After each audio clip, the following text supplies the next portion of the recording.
J'ai peut-être eu un petit vibe de Marie Kondo avant le temps. Ça me procurait pas assez de joie de le regarder. Ton premier spectacle? La première pièce que j'ai vue, c'était une pièce dont je me souviens en tout cas qui m'a marquée. C'est une pièce de Joël Da Silva. C'est du théâtre pour enfants, ça s'appelait La Nuit blanche de Barbe Bleue. C'est un texte sur la peur. Donc je me souviens il jouait là-dessus Barbe Bleue qui avait étranglé ses femmes aussi. Il y avait une affaire de lune. En tout cas, ça m'avait terrifiée et passionnée tellement que mes parents m'avaient ramenée la voir. Je l'avais vue 2 fois. Le dernier spectacle que tu as vu? Le dernier spectacle que j'ai vu, c'est du nouveau théâtre expérimental chez nous qui s'appelle Bébé. C'est un spectacle où il y avait des bébés sur scène et qui explorait un peu notre rapport de spectateur à des vrais enfants sur scène, voir comment les enfants ont cette capacité de capter toute l'attention et d'occulter tout le reste autour. Donc ils étaient vraiment sur scène et il y avait un scénario autour d'autres acteurs? Oui, il y avait en fait les parents des bébés qui jouaient avec eux. Il y avait plus des scènes théâtrales, disons, mais il y avait des scènes où c'était vraiment le bébé avec une narration, puis on observait un peu. En fait, c'est sur la spontanéité, puis le fait qu'on peut rien prévoir en fait quand il y a un enfant qui comprend rien de ce qui est organisé autour de lui. La fois où au théâtre tu t'es dit waouh. C'est cliché, là, tout le monde a dit waouh en voyant ça, mais quand il y a eu Tragédie romaine de Ivo Vanov qui est vu au FTA. C'était l'an dernier ça? Non, ça fait comme. À qui revient? C'était ça? Ça, j'ai vraiment eu un immense moment. Ouais.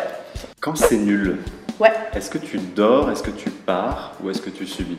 Je subis, malheureusement. J'aimerais vraiment avoir l'audace de me lever puis de partir, mais je l'ai pas. Je le fais pas. Ben, je le fais pas parce que je veux pas déranger les autres spectateurs. Je sais que les gens sur la scène aussi, souvent je connais les gens sur la scène, donc ça crée. Je veux pas créer d'incidents diplomatiques. Puis aussi, j'ai toujours comme l'espoir qu'à un moment donné, ça va devenir bon ou qu'il va y avoir quelque chose à tirer de ça. Souvent, non. On s'ennuie souvent au théâtre. Je trouve que pour un bon spectacle, il y en a je sais pas combien. C'est vrai. Mais ouais, je subis. Est-ce que tu collectionnes les billets de spectacle? J'ai essayé de collectionner jusqu'à, je dirais, la fin de mon école de théâtre. J'en avais une valise pleine. Puis c'est mes déménagements à un moment donné qui ont fait... Puis aussi que l'objet, finalement, n'est pas si évocateur que ça. Tu sais, je me souviens en ayant acheté mes billets, je les regardais en me disant, bon, ça me fait pas... Tu savais plus ce que c'était? Je savais plus ce que c'était. J'ai peut-être eu un petit vibe de Marie Kondo avant le temps.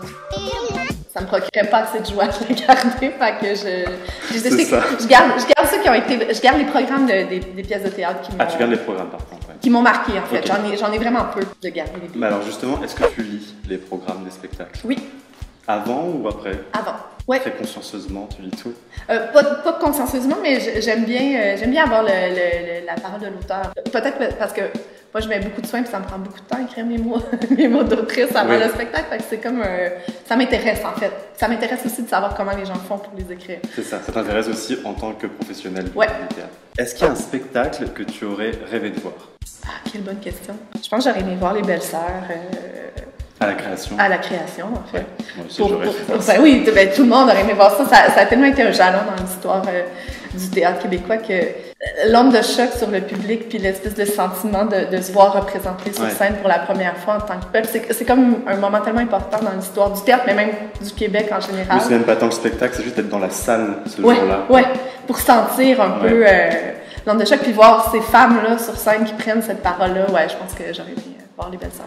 Est-ce qu'il y a des trucs dans la mise en scène ou dans les textes aujourd'hui qui t'agacent? J'aime pas quand l'auteur se met devant les personnages. J'aime pas quand on entend l'auteur qui parle. J'aime bien sentir le travail de l'auteur pour raconter une histoire à travers la bouche d'autres humanités. Sentir qu'il travaille avec les outils du théâtre, c'est-à-dire l'action, c'est-à-dire raconter d'autres personnes que lui-même. J'ai du mal en ce moment avec les trucs qui sont trop frontaux. Et enfin, continue cette phrase. Au théâtre, il faut toujours...